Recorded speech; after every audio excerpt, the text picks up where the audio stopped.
de que Deus está no controle de tudo, mesmo que esse tudo esteja atacando o nosso direito, a nossa razão, aquilo que de fato é nosso. Nós somos fadados a fazer o que muitos estão fazendo hoje, perdendo o seu direito em afrontar aquilo que está na lei. Paulo, quando escreveu Romanos, especificamente Romanos capítulo 13, se não me engano,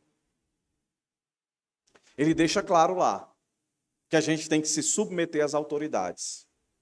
E quando Paulo está dizendo isso, ele não está falando de um governo cristão. Ele não está falando de um governo que está dentro, no centro da vontade de Deus. Pelo contrário, um governo que é tirano, um governo que está perseguindo a igreja, está matando aqueles que são fiéis ao Senhor.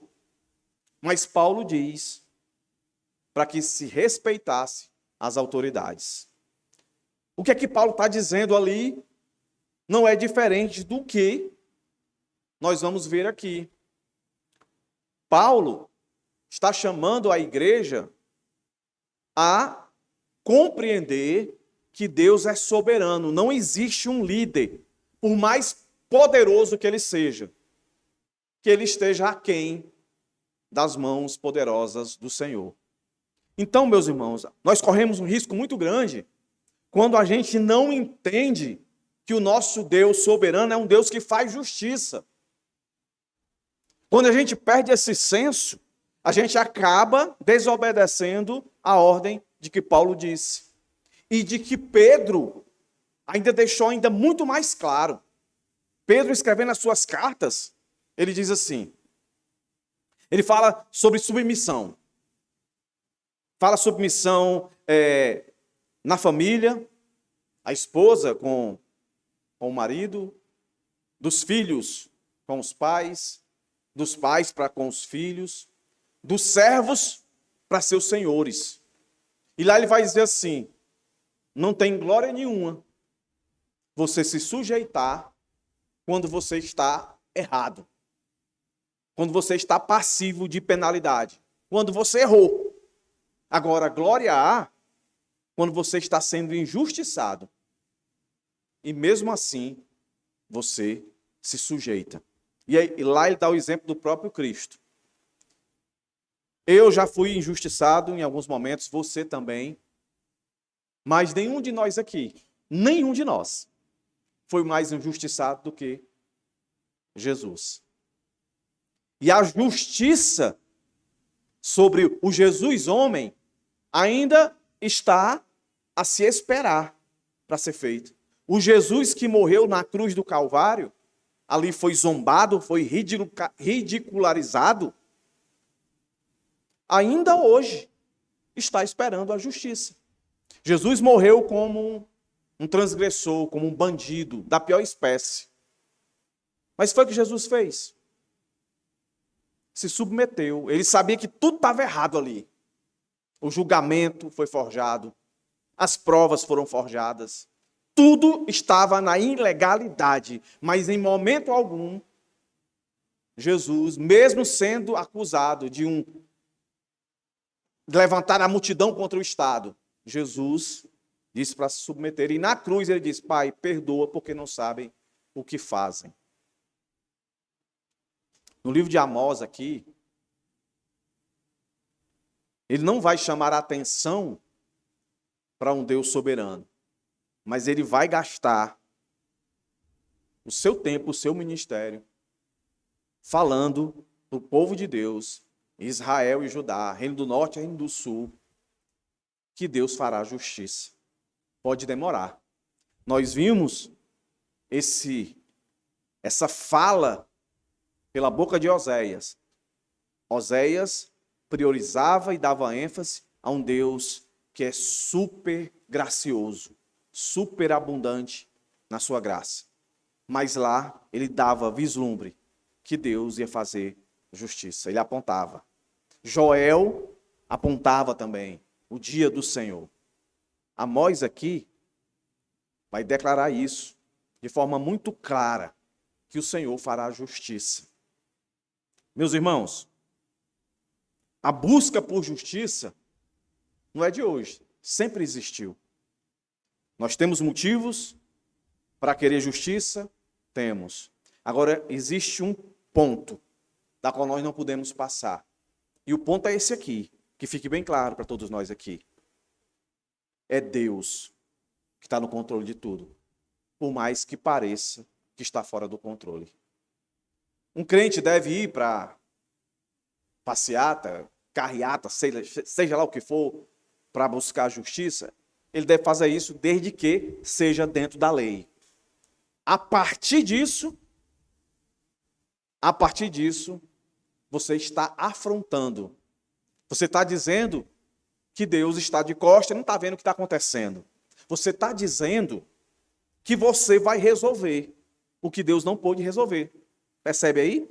Então, essas centenas de milhares de pessoas que estão lá, como eu disse, muitas delas têm razão, estão sendo injustiçadas.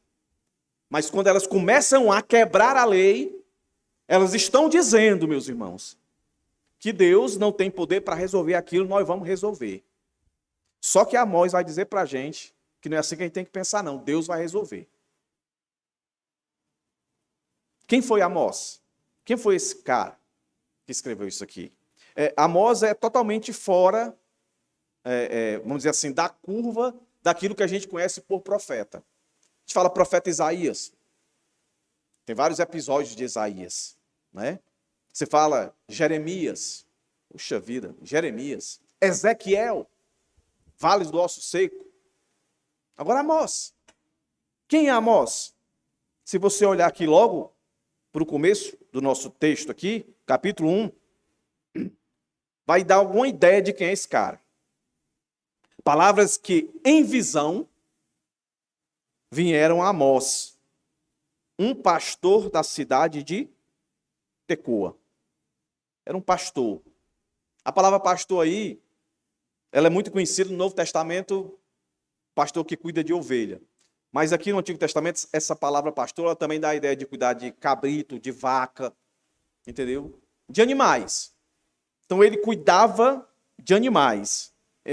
Essa localização Tecoa ficava mais ou menos a 8, 10, por aí, quilômetros, né, do sul de Belém. No capítulo 7, vamos lá, o verso 14 e o verso 15, também traz mais uma nuance de quem era esse indivíduo. Ou do que ele não era. Né? Olha o que é que o verso 14 do capítulo 7 vai dizer. Amós está respondendo a Amazias. Depois a gente vai saber quem é esse cara. Olha o que é que Amós diz. Eu não sou profeta, nem discípulo de profeta. Eu cuido de gado. Está vendo? Pastor cuida de gado. Que a palavra lá dá essa ideia de trabalhar com animais de todas as espécies. E colho, aí ele traz aqui mais um atributo, né, do seu trabalho. Ele diz, eu colho sicômoros. É uma espécie de figo. Aí ele diz no verso 15, vamos ler o 15. Mas o Senhor me tirou do trabalho de andar atrás do gado e me disse, vá e profetize ao meu povo, o povo de Israel. Então quem é esse indivíduo? A pergunta que a gente sempre deve fazer, por que isso aqui está aqui? Por que está aqui desse jeito? Por que o Senhor escolheu esse indivíduo assim? Ele não é um indivíduo que tem uma formação, vamos dizer assim, acadêmica, teológica. Ele não fazia parte da escola de profeta de Elias, Eliseu, que tinha uma escola de profetas. Não era ensinar a profetizar, não, irmãos. Era outra coisa. Ele não fazia parte desse centro acadêmico. Ele era um trabalhador comum. Há muitos anos atrás, a ideia é de que ele era um homem simples, pobre. Mas hoje, né, com o advento de muitos estudos, a tecnologia, a informação chegando mais rápido, né? Hoje a gente entende que ele era um homem de posses, para trabalhar no campo, cuidando de sicômoros, como também para trabalhar com animais. Então ele era um homem próspero, um homem rico. Rico, mas da cidade do interior, Tecoa. Ele não era da capital, nem era Samaria, nem era Jerusalém. Deus pega esse profeta diferente de Isaías, de Jeremias, homens de renome, homens que tinham know-how. Pega esse homem simples para falar de um atributo dele tão poderoso, que é esquecido por muitos, principalmente pelos cristãos. Atributo de Deus mais famoso, amor. Atributo de Deus em segundo lugar, Deus de graça, Deus de misericórdia. Pouco se fala, não porque a Bíblia fala pouco, todos os profetas falam de um Deus de justiça. Aí Deus pega um homem simples, um homem que não tem um currículo formal, mas nós vamos ver no decorrer, meus irmãos, da exposição do livro de Amós, que ele era um homem bem instruído. Aí entra aquele ponto, tá? De que o indivíduo, para ser pastor, como o meu pastor João costuma sempre falar, não necessariamente ele tem que ter um diploma de seminário. Mas ele tem que amar as Escrituras. Ele tem que gostar de ler. Ele tem que amar ensinar. Esse é o ponto. Se ele tiver as duas coisas, melhor ainda. E aqui é uma prova disso. Deus pega um homem comum, mas um homem que amava a sua palavra, repito, na exposição detalhada dos textos, nós vamos ver como ele conhecia a palavra de Deus. E a palavra de Deus na época dele era o Antigo Testamento. Como ele tinha intimidade e como ele era fluente nos seus argumentos. Isso quer dizer, meus irmãos, que Deus pode usar quem ele quiser. A minha conclusão é essa. Por que esse cara está aqui? É Deus dizendo, eu uso quem eu quero. Para que você que está aí me vendo e me ouvindo, não diga assim, eu só fui salvo para ser salvo. Eu não tenho responsabilidade nenhuma. Tem. E a sua responsabilidade hoje, você está aqui sabendo, é dizer para as pessoas que Deus fará justiça. De repente dizer para alguém que está indignado, se sentindo injustiçado, você dizer, cuidado com esse seu senso de injustiça. Cuidado para que você não ultrapasse a linha que você não deve ultrapassar, que é a consciência de um Deus soberano, de um Deus que está no controle de tudo. Porque senão você entra em desespero e você age pior do que um ímpio. Pior do que um ímpio. A data disso daqui, como eu já falei para os irmãos, está paralelo com Oséias, então isso aqui é antes do exílio. Esse povo todinho aqui, meus irmãos, vai para o exílio. A Síria vai derrotar todo esse pessoal aqui. Aí qual era o contexto deles? Agora eu vou falar do contexto deles. O contexto deles era parecidíssimo com o nosso.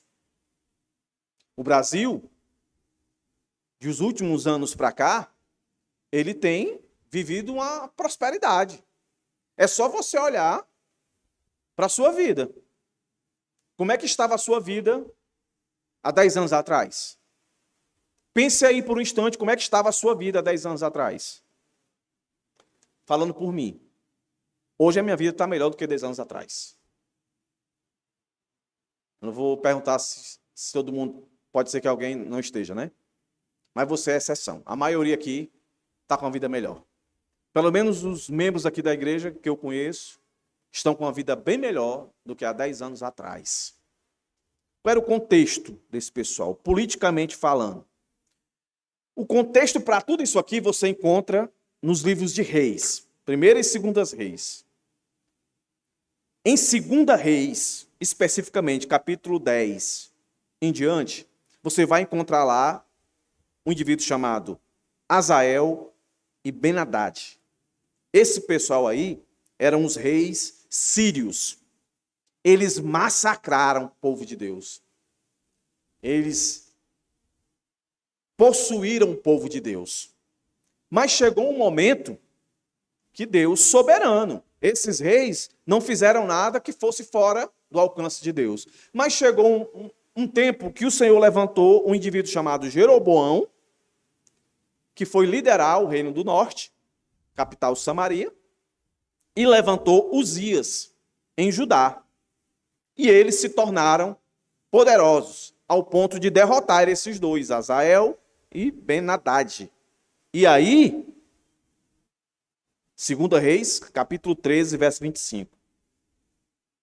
Estendeu as fronteiras e o sucesso militar de Jeroboão e os homens de Uzias, o exército, que era mais ou menos 307 mil homens, eles trouxeram prosperidade para esse povo aqui, da qual Oséias falou e Amós está falando. Prosperidade. O povo estava bem, comia bem, vestia bem, morava bem. Nós vamos ver alguns textos que traz isso. Aí é impressionante, meus irmãos. Nós vivemos uma época hoje que as igrejas fazem projetos e planos chamando as pessoas a olhar para um atributo de Deus que na verdade não é atributo, que é riqueza. Riqueza é dom de Deus. Deus dá para quem Ele quer. Mas Deus não dá para todo mundo. Não dá para todo mundo. Mas a turma de hoje faz as pessoas acreditar que Deus tem um cofre gigantesco, infinito, e tem mesmo, mas que dá chave para todo mundo. Você só precisa ter fé. E a prosperidade vai vir sobre a sua família, sobre a sua casa, e lá vai. Só, meus irmãos, Oséias, Joel, Amós aqui vai nos mostrar, mais uma vez, todas as vezes que o povo foi abençoado, com muita prosperidade e com muita segurança. Jeroboão e Uzias não só proporcionaram uma política de segurança, mas uma política de economia até então nunca vivida pelo povo de Deus. Como eu disse, casa até para passeio, casa de campo. A que nível chegou as pessoas? Mas o que foi que aconteceu? A situação social desse povo. O povo começou a se orgulhar. Olha o que o verso 1 do capítulo 6 diz, ó.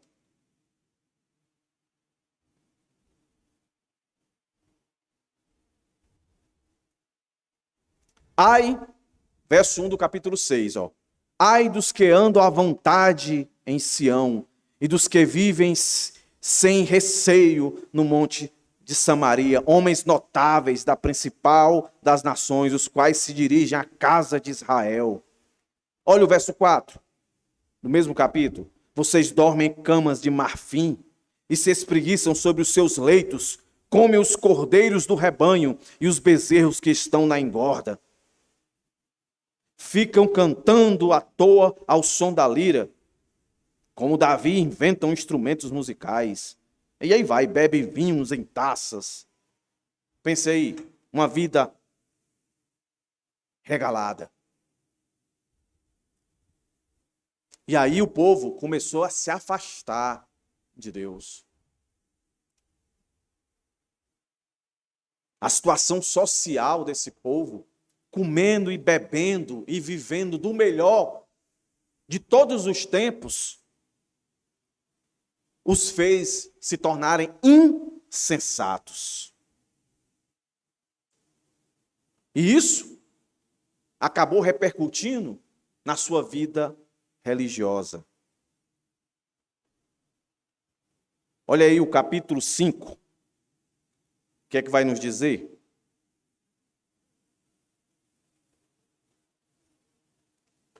A partir do verso 21 do capítulo 5. Olha o que é que diz aí, ó. Eu odeio e desprezo. Olha o que é que isso aqui parece. Vê se isso aqui não parece com o que o Senhor falou para Isaías. Está muito próximo também. Eu odeio e desprezo as suas festas e com as suas reuniões solenes não tenho nenhum prazer. Mesmo que vocês me ofereçam holocaustos e ofertas de cereais, não me agradarei deles. Quanto às suas ofertas pacíficas de animais gordos, nem sequer olharei para elas. Afastem de mim o barulho dos seus cânticos, porque não ouvirei as melodias das suas liras. Em vez disso, corra o juízo como as águas, e a justiça como um ribeiro perene. Casa de Israel, por acaso vocês me apresentaram sacrifícios e ofertas de cereais durante os 40 anos no deserto? A hipocrisia. Em outro momento aqui, normalmente eles cultuavam a Deus no sábado. Nós vamos ver, quando estiver expondo assim detalhes, que tem um momento aí que eles dizem assim: vamos fazer logo o culto, vamos terminar logo o culto, porque a gente tem que fazer negócios. O povo aqui se deixou influenciar tanto pelo paganismo, pelo mundanismo, que eles vinham à igreja, templo, parafraseando aqui, iam ao templo, igreja, para adorar o Senhor mecanicamente, e o coração deles pensando nos lucros que eles iam adquirir. E queriam que terminasse logo. Sabe, aquele senso que uma vez na vida já deve ter ocorrido com você, que você vem à igreja mesmo só para cumprir uma tabela religiosa. Você vem à igreja para que as pessoas não digam assim: já está com um mês que ele não vem. Então eu vou hoje, para o pessoal não ficar achando que eu estou desviado, mas você já está faz tempo. Você está aqui, o seu pensamento está no mundo. Era isso que estava acontecendo com eles aqui. E qual era a base principal do contexto deles? Prosperidade. Prosperidade.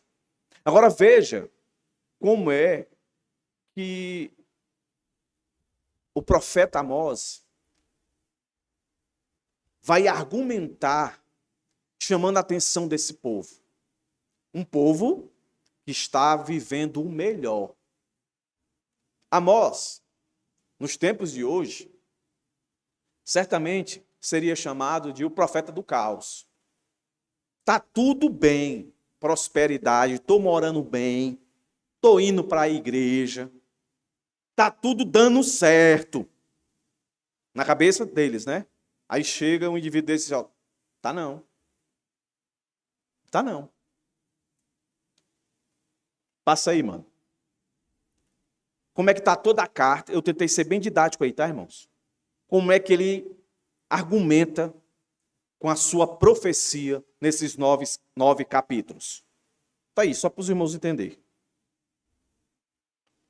Do capítulo 1, do verso 3, por que do verso 3 em diante? Porque o verso 1 e 2 é aquilo que chama de prólogo, uma introdução, que ele se apresenta, não é? E diz para que veio. Ele diz para que veio. Olha o verso 2 aí, ó. Amós disse, depois de ter a visão. Olha aí qual é a imagem que ele traz do Deus que ele vai começar a relatar. É do seu cotidiano. Ele vai usar um animal muito feroz. Olha aí, ó. O Senhor rugirá de Sião. Rugirá. Ou seja, o que é que ele está dizendo aí, ó?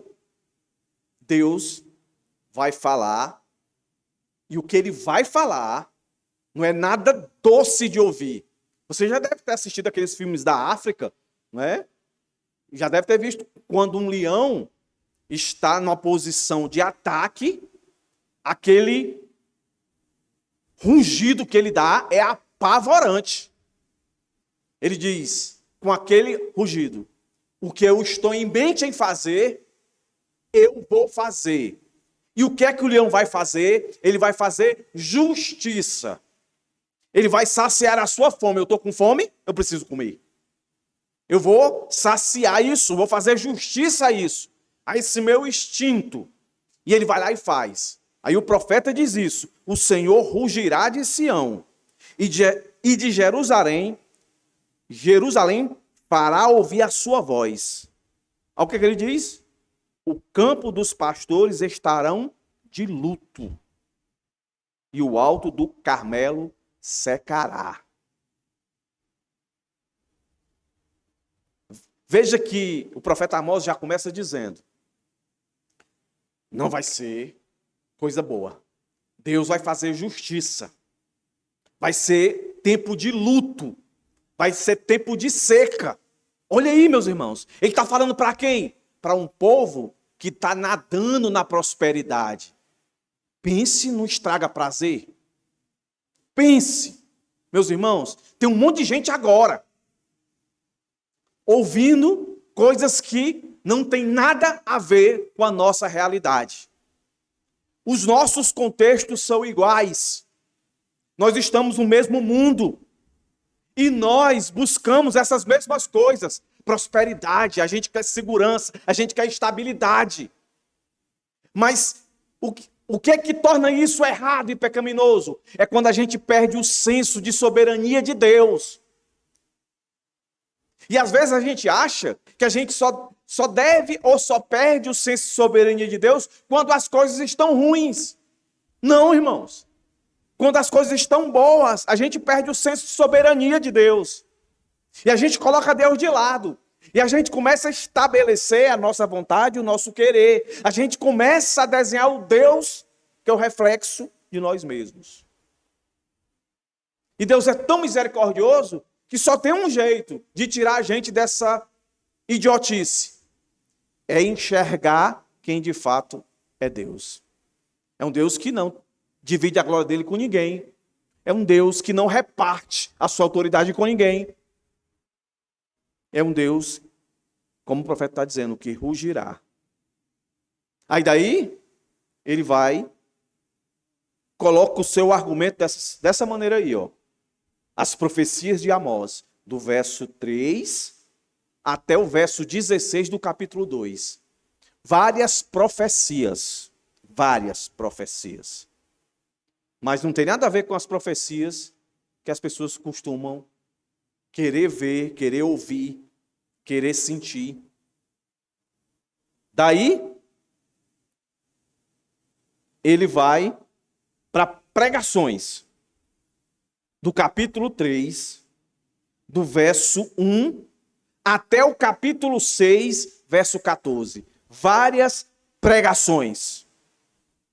Pregações acusativas. Daí ele entra no capítulo 7, do verso 1 até o capítulo 9, verso 10, com visões.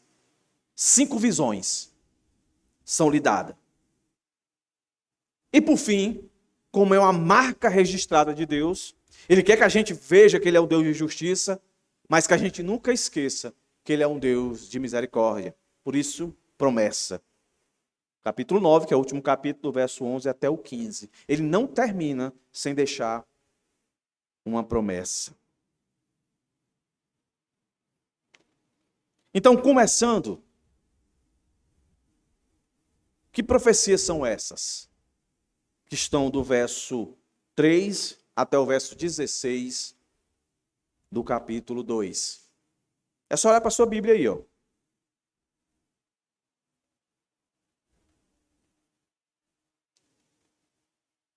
É profecia de castigo. E aí ele dá nome, dá motivo e dá consequência. Presta atenção. Ele dá nome, ele dá motivo e dá consequência. Profecia. Isso aqui aconteceu. E aí é interessante a forma como ele coloca. Ele começa a falar dessas profecias para os de fora, para depois falar para os de dentro. E aí entra naquele ensino que eu sempre estou apontando com os irmãos. O braço de Deus faz justiça com aqueles de fora, os ímpios, e com aqueles de dentro, o seu povo. A diferença é que para os de fora, boa parte dessa mão de justiça de Deus é para condenação. É já para mandar para o inferno. Outra é para salvar. Quando se trata do seu povo, o braço de Deus que faz justiça, que pune, que castiga, é sempre para nos chamar ao arrependimento, para a santificação, para o amadurecimento. Em específico aqui, há o amadurecimento de entender que nós não podemos perder o senso de um Deus soberano. Se a gente perder um senso de um Deus soberano, a gente perde a noção de que Deus está no controle e que esse mundo é injusto. Não se esqueça das palavras de Salomão. Ele sempre olhava a injustiça do mundo debaixo do sol. Debaixo do sol. Querendo dizer assim, se a gente não considerar o que está acima do sol, aquele que é soberano, a vida não vale, não tem sentido, é inútil, é correr atrás do vento. Não é à toa quando ele vai terminar, ele termina dizendo o quê? O melhor de tudo é temer a Deus. Como é que eu vou temer a Deus se eu perdi o senso de soberania dele? Se eu perdi o senso de soberania, eu não vou ter senso de justiça. Aí eu vou querer fazer justiça. E aí eu vou receber a justiça de Deus. Se eu for ímpio, eu posso receber a justiça para me arrepender e confiar nesse Deus para a vida toda. Mas eu posso ser mandado para o inferno. Se eu sou cristão, eu vou apanhar para amadurecer. Como diz lá em Hebreus. E aí perceba, ele dá nome, dá motivo e dá consequência para Síria, na representação de Damasco. Ele diz o motivo, ó, verso 3. Porque passaram um instrumento de trilhar com pontas de ferro sobre Gileade. Vocês são cruéis. Eu estou vendo a crueldade de vocês. Eu vou fazer justiça. E como é que o Senhor vai fazer justiça, Senhor? O que é que o Senhor vai fazer? Aí o que é que diz? Verso 4. Por esse motivo, vocês terem feito isso, ser tão cruéis, olha que palavras doces do Senhor Jesus, ou do Senhor Deus. Por isso, porei fogo à casa de Azael e as fortalezas de Ben-Hadad. Vocês pensam que vão ficar subjugando o meu povo? Vocês pensam que vão ser cruéis com o meu povo? Eu não estou vendo? Eu vou tocar fogo em vocês. Aí eu fiquei imaginando assim, Amós falando isso aí Israel e Judá dizendo, olha, vai mexer com o nosso Deus? Vai mexer com o nosso Deus? Vai, olha aí o que é que vai acontecer contigo. Calma. Aí ele vai dizer para os filisteus. Filisteu, muito conhecido lá do Davi, né? Uma pedrinha lá e pá. Porque levaram, verso 6, a parte finalzinha. Porque levaram em cativeiro todo um povo para entregá-lo em Edom. Vocês estão pensando que eu não estou vendo que vocês escravizaram o meu povo, vocês filisteus? Vocês estão se achando? Vocês pensam que eu não estou pesando tudo isso na balança? Eu vou agir à semelhança de como eu agi com Damasco, com a Síria. Aí o que ele diz? Verso 7. Por isso, porei fogo nas muralhas de Gaza. Fogo. Fogo. Aí ele vai dizer agora para Tiro, que foi outro carniceiro. Lembra? Eu citei ele. Quando estava expondo Joel e Oséias também. Eram tão cruéis que as mulheres grávidas, eles cortavam a barriga. E o Senhor vai dizer isso, vou tacar fogo. Olha o que o Senhor diz aí. Porque levaram, verso 9, porque levaram cativo todo um povo para entregá-lo a Edom, escravidão também. Não se lembraram da aliança. Verso 10. Por isso, porei fogo. Ele vai dizer isso com Edom, porque perseguiram. Verso 11. Vai tocar fogo também. O pessoal que fica só no Novo Testamento, fica dizendo, Deus manda fogo, manda fogo, manda fogo, e não sabe que muitas vezes a palavra fogo é muito mais para a justiça de Deus, para castigo, punição, do que para qualquer outra coisa. As pessoas associam muito fogo ao Espírito Santo, né, em Atos 2. De fato, tem associação de fogo. Mas a maior parte da associação com fogo é sempre juízo de Deus. É sempre punição. E aí vem Amon, por crueldade, verso 14, fogo. Entra o capítulo 2, vem Moabe, e fogo também, verso 2. E perceba, todos eles, sempre aparece a expressão, por 3 transgressões, por causa de 4, que é a ideia de que o Senhor é paciente, ele é longânimo, mas ele faz justiça. E essa paciência, essa longanimidade de Deus, a gente não pode imaginar dentro do nosso tempo. Porque o nosso tempo é diferente de Deus. Deus, o tempo dele é um só. Não é? Deus é atemporal. Aí ele está querendo dizer assim, olha, eu sempre espero que se arrependam. Mas não fica achando que eu sou esse pai que normalmente as pessoas colocam Deus como igual. Aquele pai bonachão, que dá tudo que o filho quer, não bate, não repreende, faz vista grossa, é o filho do papai. Não. Deus é paciente, mas tem hora que se esgota. Aí, lembra o que eu disse? Como meu Deus nos guarda, nos protege. Eu penso que os israelitas e os de Judá ficavam dizendo, vai mexer com a gente? Vem, Filisteu, vem mexer com a gente. Vem, Tiro, Sidom, vem mexer com a gente. Aí não para não, Vem para Judá e tem para Israel. Olha aí, Judá, verso 4 do capítulo 2. Assim diz o Senhor, por 3 transgressões de Judá, sim, por causa de 4, não suspenderei o castigo. Você pode ler, e nós vamos entrar em detalhe, cada um disso aqui, é a mesma fraseologia. A mesma justiça de Deus está sendo direcionada tanto para o povo ímpio como para o seu povo. Agora, olha o motivo. Olha o motivo aqui. Judá.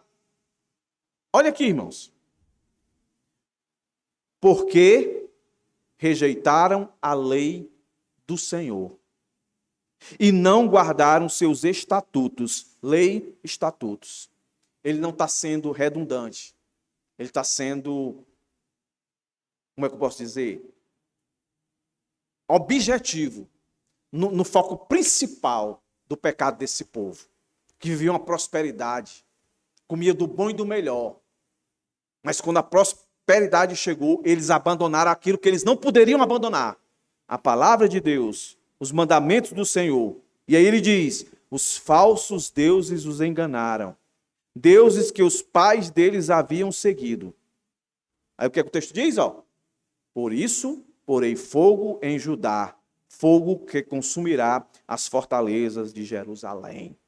Isso se cumpriu. Isso se cumpriu. E para Israel?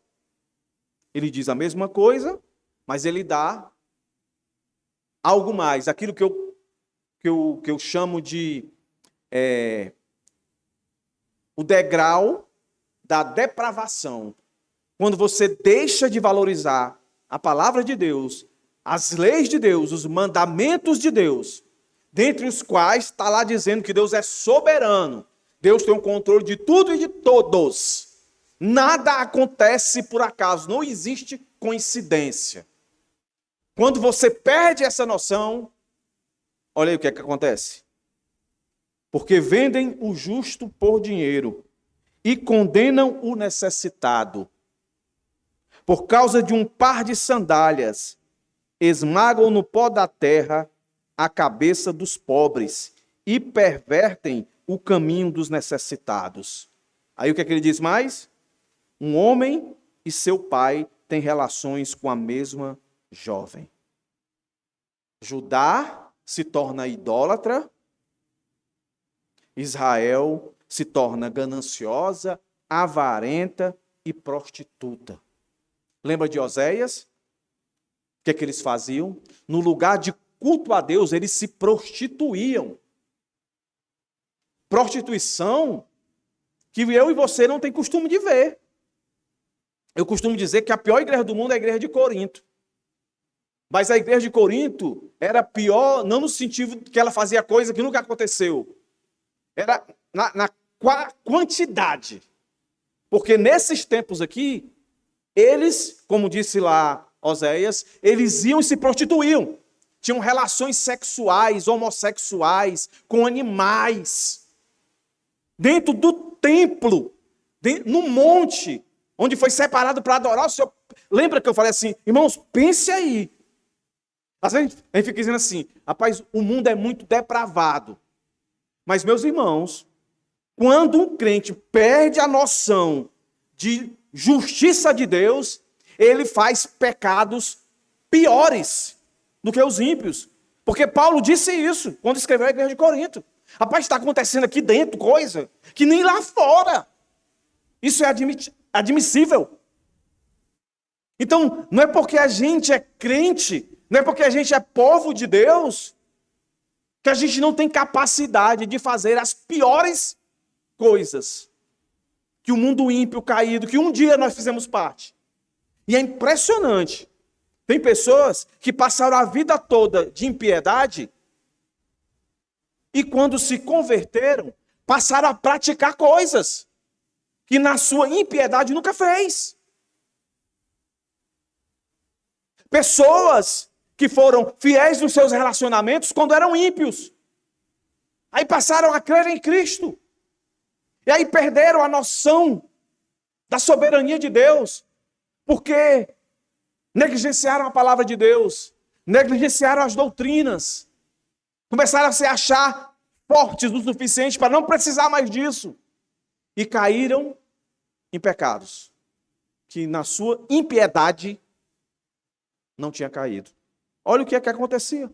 Nós vimos lá em Oséias que ele dizia, vocês estão matando pessoas para tomar as suas posses, tomar os seus... Vocês estão forjando documentos para que as pessoas assinem e sem se perceber passem as suas propriedades. Vocês estão levando pessoas para a justiça com tudo combinado para que vocês ganhem a causa. Era o povo de Deus fazendo isso. O Senhor vem com juízo. Essas são as profecias. E aí, do capítulo 3, do verso 1 até o capítulo 6, verso 14, aí vem aquilo que ele chama de pregação. Então, por exemplo, ele vai enfatizar nas pregações aqui, do verso 1 do capítulo 3 até o verso 14 do capítulo 6, escute isso. Ele vai enfatizar a insensibilidade de Israel aos privilégios e preceitos da aliança. No capítulo 3, Amós vai focalizar a ingratidão. É só você olhar aí, ó, capítulo 3. Ele vai dizer, ouça. E aí ele vai mostrar algumas coisas que o Senhor fez por eles e eles se tornaram ingratos em viver assim. Capítulo 4, acusações contra a ganância deles, a futilidade da vida deles. Olha aí o verso 4 e o verso 5. Venham a Betel e pequem. Venham a Gigal e pequem ainda mais. Cada manhã traga os seus sacrifícios. E de 3 em 3 dias os seus dízimos. Ofereçam sacrifício de louvor com pão levedado. E proclamem ofertas voluntárias. Tornem isso público, porque é disso que vocês gostam, filhos de Israel, diz o Senhor vosso Deus. Olha aí. Capítulo 5, do verso 1 ao 17. O Senhor anuncia a punição. Olha o que é que o verso 4 do capítulo 5 diz. A semelhança do que nós acabamos de ler aqui, porque assim diz o Senhor. Verso 4 do capítulo 5. Busquem a mim e vocês viverão. Porém não busquem Betel, não venha a Gigal, não passe em Beceba, porque Gigal certamente será levada cativa e Betel será reduzida a nada. Busque ao Senhor e vocês viverão. Do contrário, ele irromperá na casa de José como fogo que consome. Ou seja, parem de ser hipócritas. Parem de serem simplesmente religiosos. Eu não suporto mais isso. Se arrependam se arrependam, é o chamado do Senhor. E mesmo com toda a mão pesada do Senhor, olha aqui o contexto do capítulo 4, ó. A partir do verso 6. Olha o que aqui diz, ó. Também deixei que vocês ficassem sem ter o que mastigar em todas as suas cidades, e com falta de pão em todos os lugares. Mas vocês não se converteram a mim. Aí se você observar, verso 7, verso 8, verso 9, vai aumentando o castigo. E vai sempre terminar dizendo assim, mas vocês não se converteram, ou seja, vocês não se arrependeram. Sabe o que esse texto está dizendo aqui? É aquilo que as pessoas comumente querem acreditar. Você já ouviu isso aqui? Ou você já talvez tenha dito. Olhe, se converta a Deus, se volte para Deus. Se você não vier pelo amor, você vem pela... Olha o que esse texto está dizendo. O pessoal que apanhou. Nós vamos ver isso em detalhe, apanhou. Deus matou familiares. E o texto está dizendo que eles não se converteram. Meus irmãos, o indivíduo só vem para Cristo se Deus o pegar. Não tem dor. Ninguém se converte porque ficou alegre. Ninguém se converterá porque está doendo muito. Vai se converter quando reconhecer quem é Deus e o que Ele pode fazer. De outra maneira, isso não acontecerá. E aí, no capítulo 6, que fecha esse ponto aí, das pregações de Amós, ele vai falar exatamente dos perigos da prosperidade. E a gente até leu o verso 1. Ele vai falar dos perigos. E é interessante que a palavra que vai ressaltar aí é o Deus dos exércitos, que vai se repetir por várias vezes, também em todo o livro de Amós, que é a ideia de que é um Deus guerreiro, um Deus poderoso, um Deus que vem para resolver. Aí depois dele esmiuçar essas pregações, que vai trazer o motivo daquelas profecias, e para chamar de alguma maneira ao arrependimento, ele, para corroborar com isso, ele traz algumas visões. E aí, as visões começam a aparecer no capítulo 7, que são 5 visões. Né? A primeira já aparece no capítulo 7, no verso 1, que é a dos gafanhotos. Aí lembra lá de Joel, os gafanhotos? Foi Deus que mandou os gafanhotos. Aquela desgraceira todinha lá, foi Deus que mandou. Aí lembra que eu fiz um paralelo? Covid. Covid não veio do quinto dos infernos. Veio de Deus. Foi Deus que mandou a Covid. E eu tenho quase certeza absoluta que foi para causar o mesmo efeito. Para que nós, igreja, lamentássemos e pedisse misericórdia de Deus e pregasse arrependimento para esse povo tão imundo quanto aqueles do período de Joel e quanto esses aqui. Aí depois que ele fala do gafanhoto, ele traz já do fogo a segunda visão. E as duas, é interessante que o profeta, ele diz assim, ó, no verso 2 do capítulo 7, Senhor Deus, perdoa, por favor. Não manda gafanhoto, não. Perdoa, por favor. Como poderá Jacó sobreviver? Jacó, esse nome de Israel. Pois ele é pequeno, o Senhor tem misericórdia. Manda gafanhoto, não. Aí disse que o Senhor mudou de ideia. Aí o Senhor diz, mas espera aí, vou mandar fogo. Verso 5, aí o profeta, Senhor Deus, para. Por favor. Como poderá Jacó sobreviver? Pois ele é pequeno. Faz isso não, Senhor. Segura a tua ira. Faz isso não. Olha aí. Deus é amor? Deus é amor. Mas Deus é justiça. Deus doido para fazer justiça. Aí, está dentro do contexto, né? Primeira transgressão, segunda transgressão, terceira transgressão. Aí chega a hora que eu não aguento. Pronto. Não foi para a quarta, não. Na terceira, o prumo. Verso 7. Mostrou-me isto, e eis que o Senhor estava sobre um muro levantado, a prumo, e tinha um prumo na mão. O Senhor me perguntou: o que você está vendo, Amós? Respondi: um prumo. Então o Senhor disse: eis que eu porei o prumo no meio do meu povo de Israel. Não posso mais ignorar o que fazem. Não me peça mais para parar. Não me peça mais para perdoar. Amós, vai vir. Os lugares altos de Isaque serão assolados, e os santuários de Israel serão destruídos. E eu me levantarei com espada contra a casa de Jeroboão, contra o meu povo.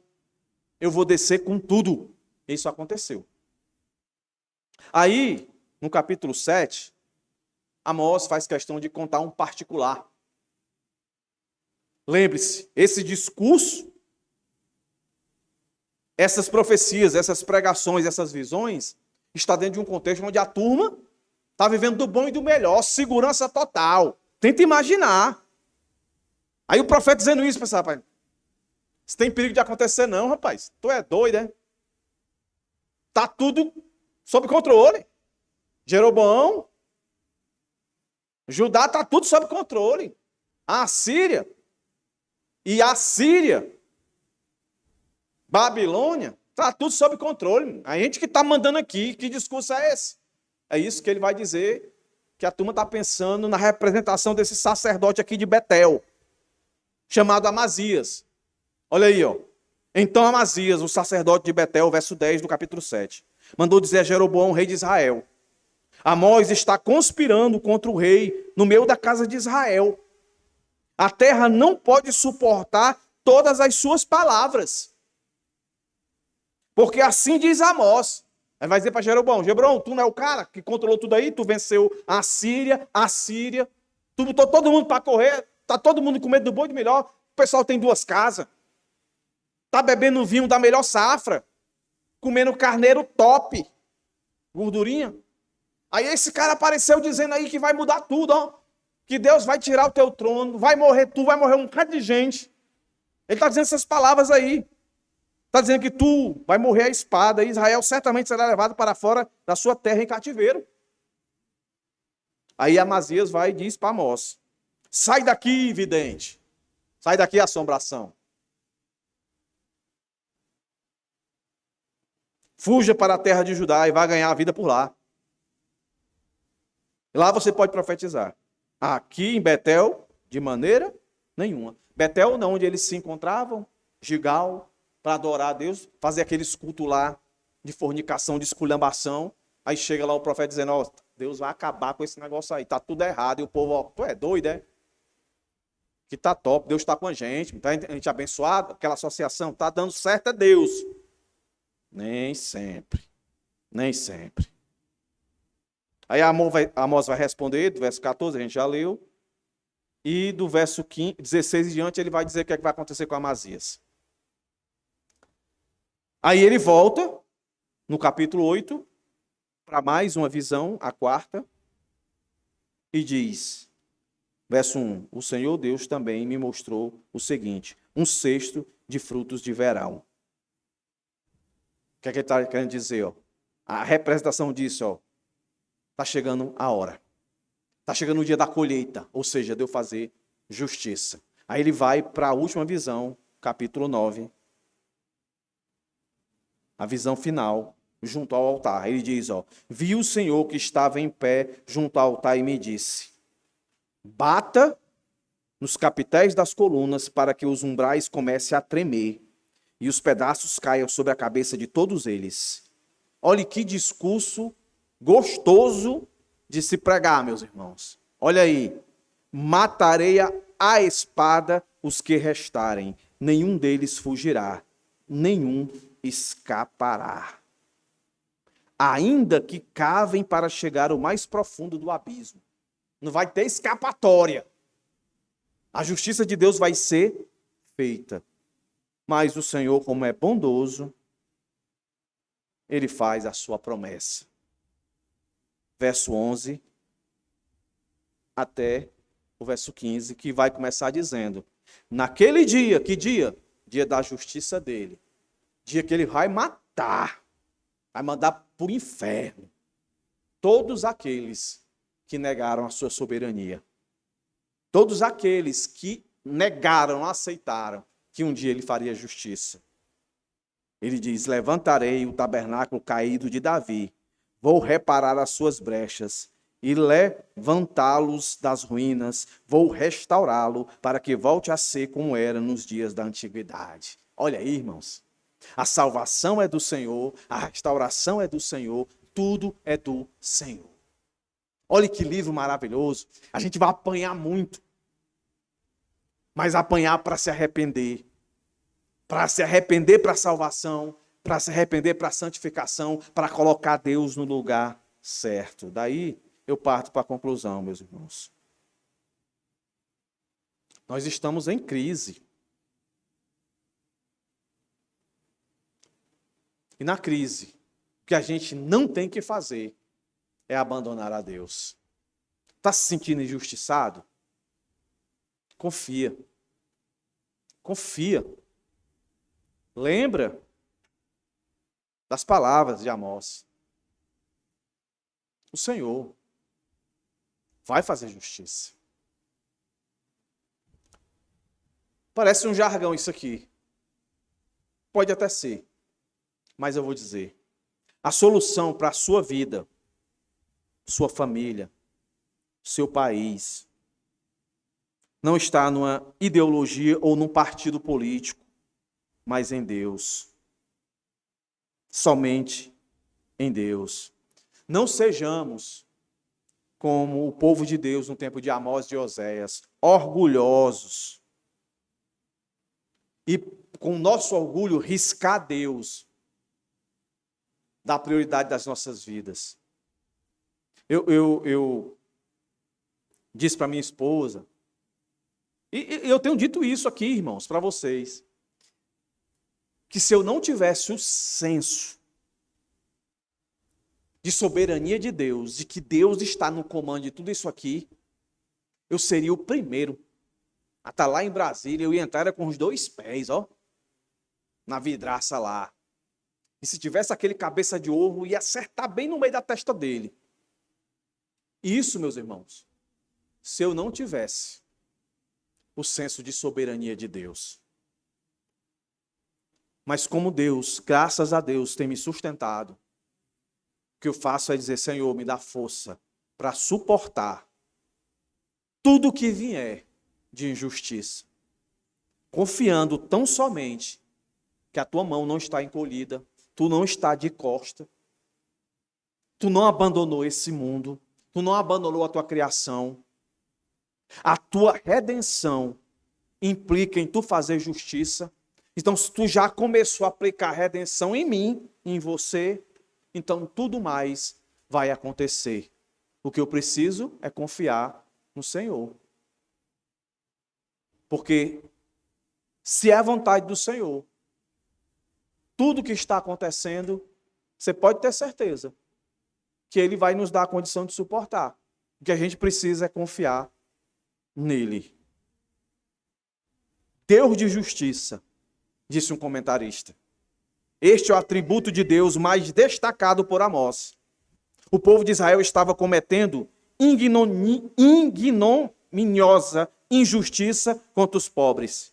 E ainda pensando que Deus estava do lado deles, simplesmente por estarem mantendo uma religião cheia de rituais pomposos, vida pomposa. E eu termino dizendo, eu sei que esse discurso não é fácil. A mensagem de julgamento ou juízo de Deus é difícil e rara em nossos dias. No entanto, quase todos os profetas bíblicos proclamaram com autoridade e fidelidade esse atributo de Deus, a sua justiça. Pelo menos nós aqui vimos isso indiretamente no livro de Oséias, indiretamente no livro de Joel, mas aqui diretamente Deus vai fazer justiça. As suas profecias, as suas pregações, as suas visões deixam claro isso. Amós foi um desses que pregou a justiça de Deus. Quiseram calar ele. Sai daqui, vai pregar em outro lugar. Essa mensagem não condiz com o que nós estamos vivendo. Nós estamos seguros, nós estamos prósperos, e não tem nada que mude isso. No nosso caso aqui, estamos seguros ainda. Estamos prósperos, mas muitos acreditam que daqui para frente tudo vai piorar. Se for a vontade de Deus, que seja. O que eu e você não podemos esquecer é, piorando o que for, Deus está no controle. Se amanhã acordarmos com a notícia, Covid-79, já morreu 1 milhão, aí você vai fazer o quê? Se desesperar? Tomar todas as vacinas possíveis? Confie em Deus. Não existe coincidência, não existe acaso. Tudo tem seu tempo determinado. Assim diz a sua palavra. Amém, irmãos? Vamos orar. Senhor Deus e Pai, graças te dou por esse tempo, por esse momento. Que privilégio, Deus, começarmos mais um profeta. A tua palavra sendo colocada diante dos nossos olhos. Já te peço, Senhor, por toda a exposição, que o Senhor me dê força, vigor, para que eu venha me aprofundar nas verdades contidas com relação à tua justiça. Que sejamos edificados, confrontados com essas verdades. Abençoa todos esses irmãos que aqui estão. Que saiam da comunidade. Que se sintam, Senhor, na obrigação, na alegria, na gratidão de ler esses textos durante a semana. Chegarem aqui preparados para ouvir o primeiro sermão, propriamente dito, em Amós capítulo 1. Deus, tenho os meus planejamentos, tenho já os meus mapeamentos, tenho mais ou menos a percepção de quanto sermões ali vou encontrar nesse texto. Mas eu te peço e conclamo a igreja a juntos orarmos a ti, para que tu me direcione em detalhes, que eu não corra onde eu não deva correr, que eu não me demore aonde eu não devo me demorar, mas que cada palavra, cada parágrafo seja inspirado pelo teu Espírito Santo ao meu coração, à minha mente, e que juntos, Senhor, sejamos fortalecidos, avivados. Aviva a tua igreja, aviva o teu povo, abençoa o teu povo, eu te peço, em nome de Jesus. Amém. Meus irmãos.